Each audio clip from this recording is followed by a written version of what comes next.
Assalamualaikum warahmatullahi wabarakatuh. Kami dari kelompok 4 akan mempresentasikan hasil diskusi kami yang berjudul Demokrasi dan Hak Asasi Manusia. Baik, di sini saya akan menjelaskan pengertian dari demokrasi. Menurut istilah berarti rakyat berkuasa atau demos rakyat dan kratos kration atau kekuasaan berkuasa. Nah, sehingga sistem pemerintahan di mana kekuasaan terletak pada mayoritas rakyat dan pelaksanaan dilakukan melalui wakil-wakil yang terpilih atau biasa disebut dengan government of people, by people, for people.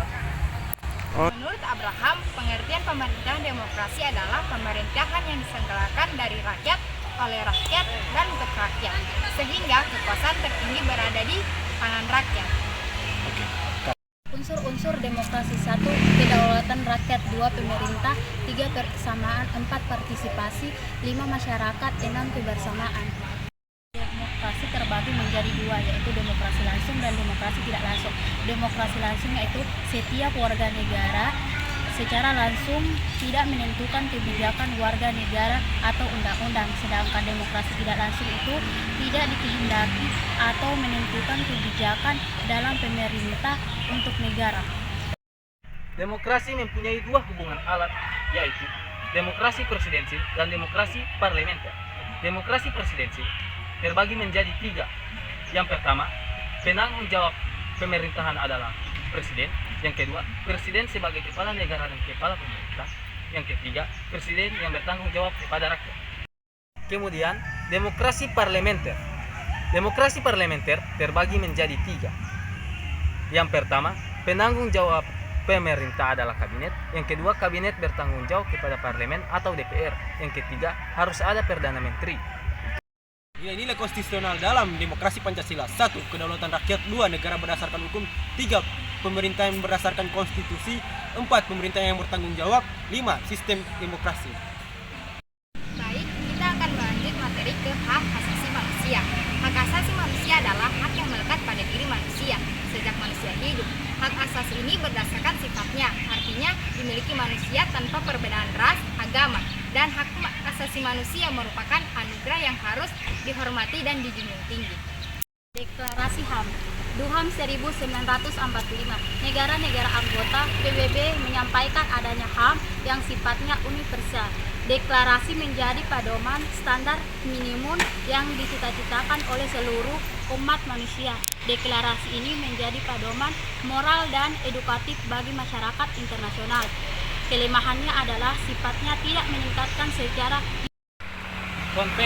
Konvena adalah perjanjian internasional yang berkonsekuensi bahwa negara-negara mengikat diri pada perjanjian tersebut akan melaksanakan isi dalam perjanjian tersebut.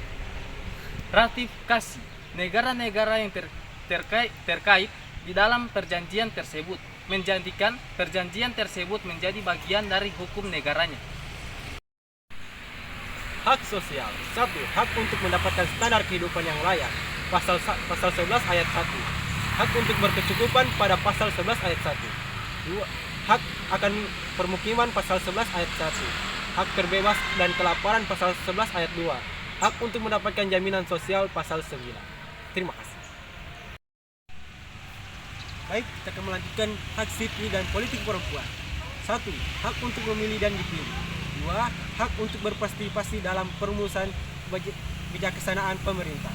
3. Hak untuk memegang jabatan dan menjalankan fungsi di segala tingkat. 4. Hak untuk berpartisipasi dalam organisasi. 5. Hak untuk mewakili pemerintah. Hak ekonomi, sosial, dan budaya perempuan. Hak untuk mencari nafkah dan memilih pekerjaan. Hak untuk menikmati kondisi kerja yang adil dan menguntungkan. Hak untuk membentuk dan terlibat dalam serka kerja. Hak untuk mendapatkan perlindungan dalam membentuk keluarga. Nah, yang berikut yaitu demokrasi dan HAM. Demokrasi, prosedural demokrasi diukur dari prosedur. Kalau substansil demokrasi diukur dari tercapainya atau tidaknya HAM. Baik, hak-hak budaya, hak atas pendidikan pasal 13, hak untuk mendapatkan wajib belajar di tingkat dasar pasal 13, hak atas kemajuan ilmu pengetahuan pasal 15, hak untuk menjadi bagian dari kehidupan budaya pasal 15.